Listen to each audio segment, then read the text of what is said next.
breaking news, and this one is almost unbelievable. Yeah, it's all about new customers at Bet365. Never ordinary at Bet365. Gambling problem? Call 1-800-GAMBLER. 21 plus only. Must be physically located in Virginia. Terms and conditions apply. The holidays are here, and before you stress about who to shop for and what to buy, here's a hint. Give the gift of the Virginia Lottery.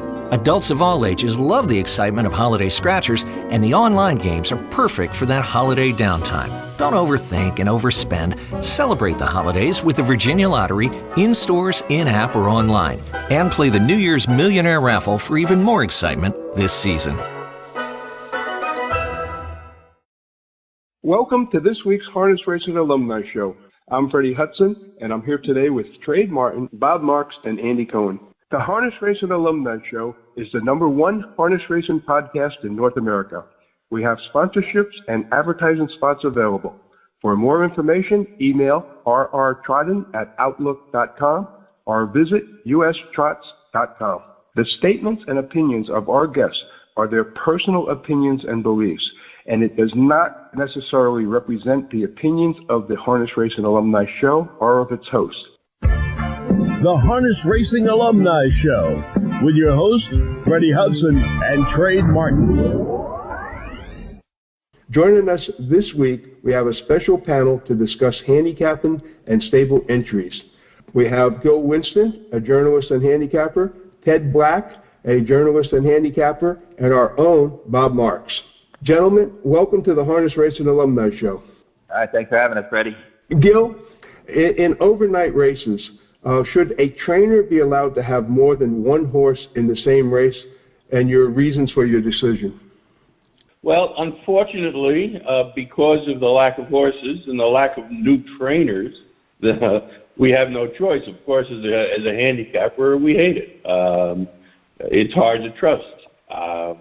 You see, there are things that could go on that you don't know. You see the same trainer with two different horses, and the propensity of guys letting other guys tuck in front of them, and the fact that when a trainer has two different horses and somebody tucks in front of him, and oh, look at that, it's the same trainer, that doesn't look good. So it should not happen, but the reality of the current world is, what would happen if we took away that ability? I mean, a lot of very short fields. So I absolutely don't think it should happen, but what are the alternatives? Okay. Ted, the same question. In overnight races, should trainers be allowed to have more than one horse in the same race, and your thoughts behind that? Well, typically when they're entered now, they're no longer coupled. As you see in the program, there used to be 1 and 1A or 2 and 2B, so on, all the way down the road. So, you kind of knew at that point that, as Gil pointed out, one guy was going to let another guy go. No, let another guy go or give him a tuck, and you kind of expected it. And then now we see races where they race uncoupled. You still see that, even though theoretically they're supposed to race uncoupled as separate betting interests. But, there's a number of races, overnight races, even stakes races, where you see, one guy from one trainer will let another guy with the same trainer go, and even though they're racing uncoupled. So, it is kind of a necessary evil now, I know, with the horse shortage everywhere, but it's a tough problem to solve because, the tracks want the handle, and the best way to get the handle is have separate betting interests where there's more combinations for exactas and triples and superfectas. But by the same token, it does look unfair to the public at times where, you expect guys to be racing against each other, and they're still basically racing as an entry, even though they're uncoupled on paper. Now, Bob, the same question to you. In overnight races, should trainers be allowed to have more than one horse in the same race, and your thoughts behind that? I don't see how we can avoid it at this stage of the game, but the problem is, as a bettor, no. I mean, basically, if you're going to have if a trainer has entrance, they should be coupled.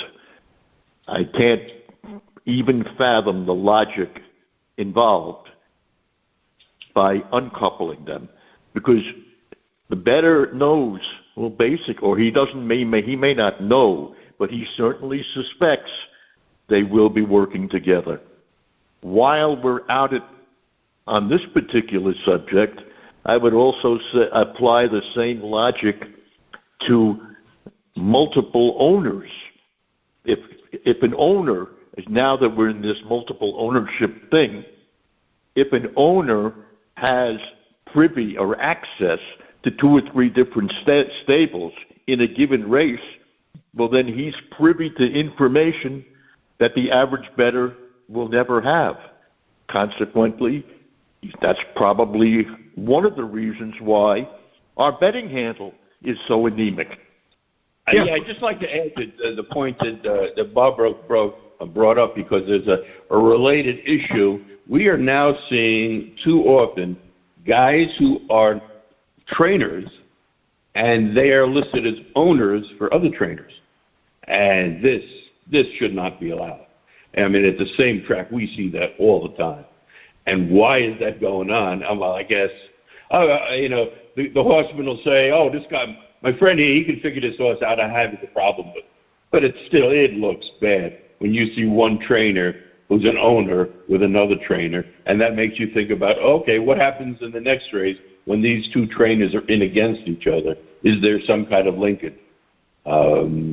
It's just an ugly picture, and it's related to what we're talking about. It is the perception of things being bad. Also, besides tough, there's another issue, and when it looks bad, let's say there's 2 horses in the same barn, and one horse inexplicably goes ridiculous fractions, while the other guy who has showed some speed on the program decides to take back and then benefits from the speed. I mean, there's so many scenarios that are just ugly today.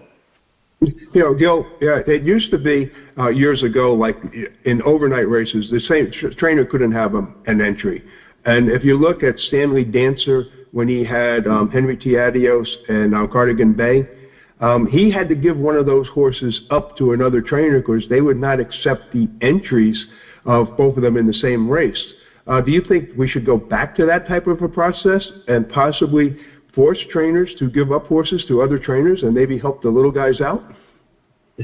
Funny, that particular scenario, because that happened to me many years ago. Back in the day, as we say, I had 2 horses in to go 6,000 flamers, and they didn't fill. And so the race secretary didn't realize one horse was 100% mine, and the other I had partners, so they must have missed it, and they put them both in the same race. And I got the call saying, one of them has to be scratched.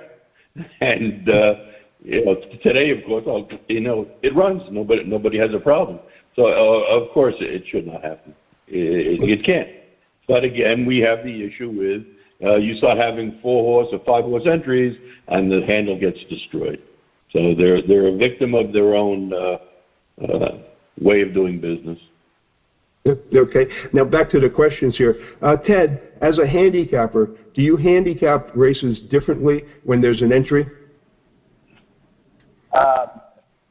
Uncoupled or coupled? The way they're doing it now, where it's basically uncoupled, Freddie. Not really. I mean, you typically know which horses are going to leave. And a lot of times they are from the same barn. You see that quite a bit. One horse is going to leave and let the other horse go. But you kind of know that. The only problem from that point on is, is the horse on the front going to be better from there, or is the horse on the pocket going to get the trip and go by that horse? I mean, you don't know. I mean, the trainer knows which of those 2 horses is going into the race better. Certainly the drivers probably know, but I don't handicap the race any differently, but, I kind of get a sense that, when a trainer has 2 in a race that and they both have speed, one's going to make the front and the other one is going to let the other horse go, because realistically they're not racing uncoupled as they are on paper. They're uncoupled on paper, but once the gate folds, guess what? They're no longer uncoupled. Gil, the same question to you. As a handicapper, do you handicap races differently when there is an entry? I cannot allow myself to think like that. I realize it might be an issue, but if the one scintilla gets into my head that some business might be going on, I'm doomed. I have to assume when I'm making a bet that every race is legitimate and every guy is doing his best. I have to think like that. I always have. And in fact, I came from an era, what people used to think about the races in Monticello many years ago, and I did very well there because I ignored all of the talk and assumed every race was 100% honest, and I just can't let myself think like that, and I won't. Okay. Bob, the same question to you. As a handicapper, do you handicap races differently when there's an entry? Basically, management has never really understood that I can sit there half the night and maybe only bet 1 or 2 races a night. I don't have to bet every race. The moment I have a slight suspicion where maybe there might be a little chicanery going on only because you got 2 entrants in the same race and they're privy to something I don't know, I simply won't bet it. Okay. Ted, if a trainer has more than 1 horse in a race, do you think that they should be listed as an entry, or should they be separately? I mean, realistically, if they're common ownership, I think that's the other big issue is, it used to be a given that trainers, first of all, trainers would be listed as entries, and then if there was common ownership, even if they were separate, 2 different trainers, they would be listed as entries. So, I mean, if there's entries by a trainer and he has 2 horses in a race and there's common ownership, they definitely should be listed as an entry. And again, I know it's going to impact the handle to a certain extent because of, you're shortening the number of combinations that you have for all the different gimmicks, but realistically, I mean, that's the only way to make it a little more fair to the public is to have horses with the same trainer and common ownership listed as betting interest. I mean, it was, I remember, a night where a trainer had 2 horses in a race, and that was okay until they did figure out that, wait a minute, there is common ownership between 2 of these horses, and they made one of the horses scratch. So, because they weren't listed in the program as a betting interest, so as a coupled entry. So yeah, I think if there's common ownership, and certainly there has to be they have to be coupled. Bob, the same question to you. If a trainer has more than 1 horse in a race, do you think that they should be listed as an entry, or should they be listed separately? In my mind, and my mind has been in this business for 50 years or 60 years or whatever it is, yes, if you have a conflict of interest, and having multiple horses in a race is a conflict of interest, yes, it must be an entry. It must be a common interest entry. Why we ever changed that, I have no idea. Okay. Gil, the same question to you. If a trainer has more than 1 horse in a race, do you think that they should be listed as an entry, or should they be listed separately? Oh, absolutely an entry. That should be no question. And related to that, many owners, they may be listed as a stable. We're allowed to do that. I am the John Johnson stable, and then, I bought this horse on my own, so it has my name there, and the betting public has no idea. I'm not sure how to do that, but that needs to be spelled out, that a guy has 2 horses, even though his name isn't there. So there must be some way to identify a commonality if one is got person's name and another one is listed as a stable. And you can't have the same owner and not let the people notice it. That's just wrong. It's absolutely wrong. Okay. My next question is a little bit different. And we'll start with you, Ted. Your thoughts on a trainer that has a horse stabled, we'll just say in New York. He races the horse in New York under his name. He ships the horse over to New Jersey, and it's under another trainer's name. The horse has never left the stable, but then he comes back to New York and races under the trainer's name. Do you think this should be allowed, or should someone step in and do something? Yeah, I mean, I don't think it should be allowed. I mean, I don't really understand the logic behind, allowing guys to move horses from, what is clearly their barn to another barn, unless the horse is changing hands as an owner, or clearly going to another trainer. But you see that in the program all the time, and you just know, well, a guy didn't train a horse for 2 weeks just because he moved it to another state. It's still more than likely the same trainer that had him, like I said, in New York. And I understand there's licensing issues involved from state to state, but it doesn't help the game any that you have a trainer listed with a horse in one state and a different trainer in another state, and then he goes back to the original state and it goes back to the original trainer. And that just doesn't look like a best case scenario for the public. Try to handicap in addition to the other variables involved in the game. Gil, the same question to you. A trainer in stabling the horse in New York, and then racing the horse under a different trainer in, let's say, New Jersey, and then back in his name when the horse races in New York. Your thoughts on that? I would call that a nightmare, and it happens all the time. We just had an incident Saturday at Freehold. I saw a trainer change. Let's just say that I thought the skill level of the two trainers were different, and I was going to make a wager on that, and I mentioned to somebody that, oh, look at the trainer change, and I was told, no, that's the guy's girlfriend. There's no change whatsoever. I have no idea.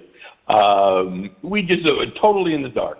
Like you said, like Ted just said, the issue of licensing, that comes up. I'm moving my horse to New Jersey. No, you don't have a license in New Jersey. I'll just give it to my buddy over there. And they're racing out of the same farm, so that, there is no change.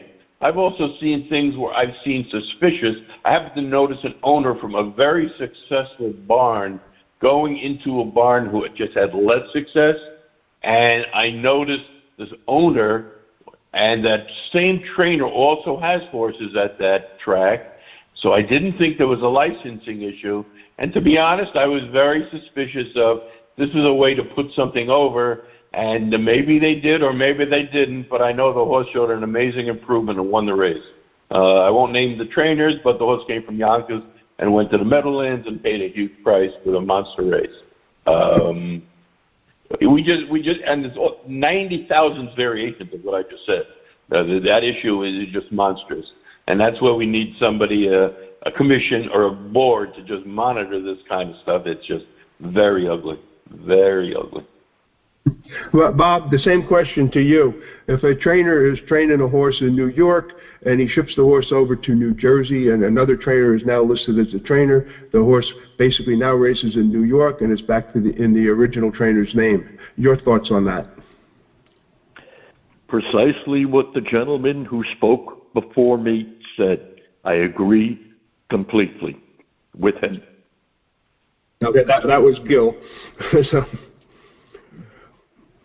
So my last question, we've touched on this a little bit, but the question is, what about owners with multiple horses in the same race with different trainers? And your thoughts on that? I'm going to start with Gil on that. Gil, your thoughts on that? I'm trying to think of seeing that. That's an entry for sure. Again, I can even remember back in the day when it was just commonplace with the big trainers, and they were always an entry. And again, the same confusion because one might be there as part of a barn and one might have his name, and that should absolutely be an entry. There should be no question. Okay. Ted, the same question to you. What about owners with multiple horses in the same race with different trainers? Thoughts on that?